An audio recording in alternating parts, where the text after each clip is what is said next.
Hi, I'm Judy Rosenberg, and today I'm going to make for you my classic pineapple upside down cake. So what I've done so far is I've melted the butter, and now I'm going to take a combination of dark brown sugar and light brown sugar. I like to mix the two. I think it gives a better end result. And I'm going to put that into the pan, get all the lumps out, and let it cook on a medium-high heat until it caramelizes for about 2 minutes.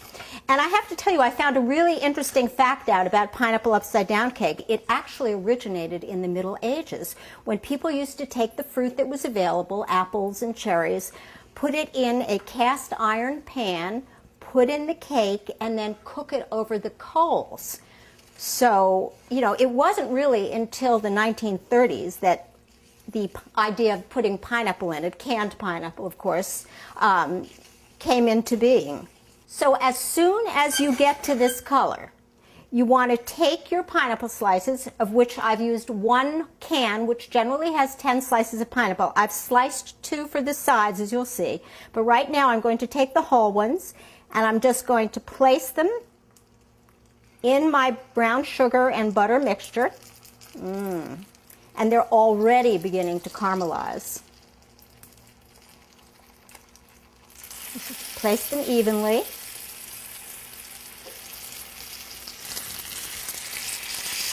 One in the center. Then what I like to do is take the ones from the side, the ones that are cut in half, put them in the side.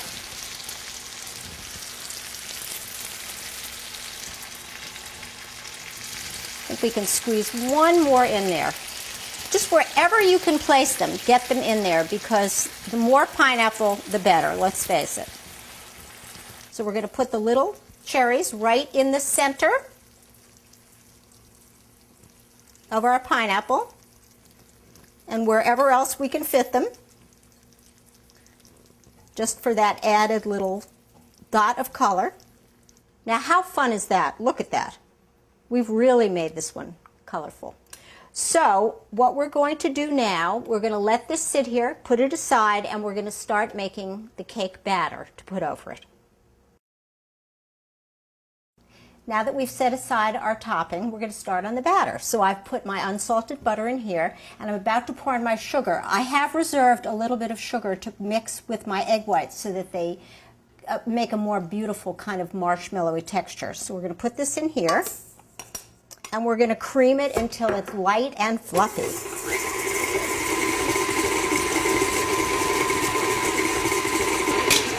Okay, now our butter is nice and white and creamy. It does tend to get much lighter in appearance when it's creamed. And we're going to take our 2 yolks and our vanilla and add them in and just beat it until it's nice and smooth.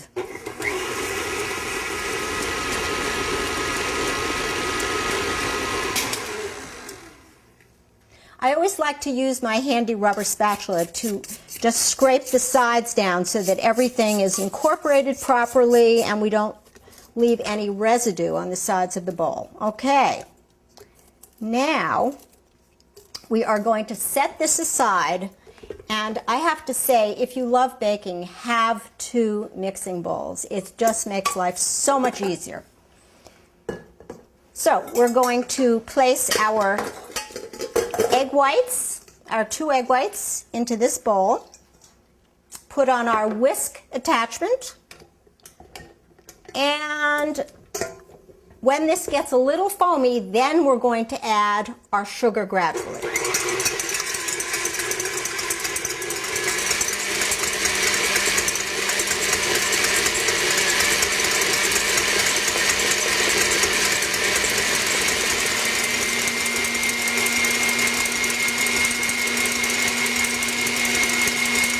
Okay, now that they're at soft peaks, we're going to go back to our batter and add our flour, which has already been mixed with baking soda, baking powder, and salt. Add half of our dry ingredients. Put it on very slow. Then half of our buttermilk.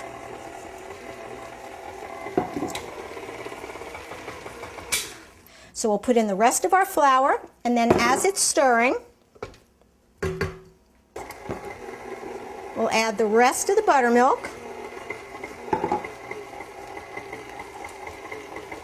And then I'm actually going to finish the mixing by hand once again because I don't want to, the cake to get too tough.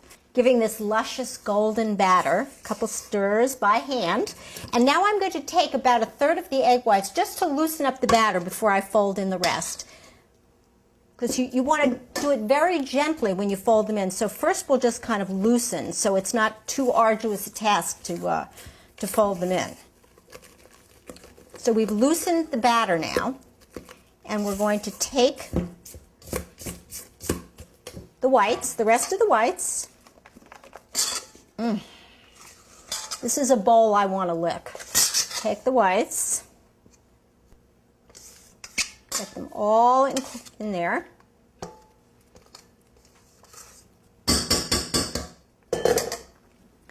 And then the folding in process should be very gentle. You should cut through the dough very gently because once again, you don't want to have a tough cake. And just keep doing that until it's fully incorporated because you don't want to have white stripes in your cake. And now we're going to add this to our cast iron pan and get it ready to go into our 375-degree oven. Okay, now we're going to take our velvety batter, pour it over the pineapple.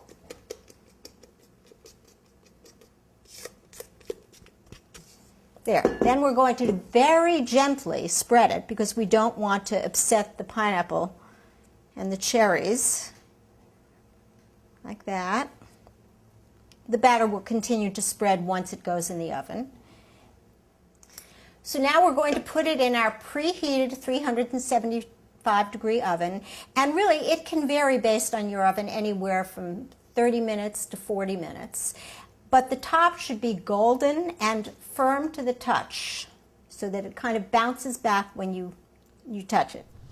So we've taken our beauty out of the oven. We're flipping it over onto something flat without any sides. And we are going to unveil our masterpiece. Isn't that gorgeous?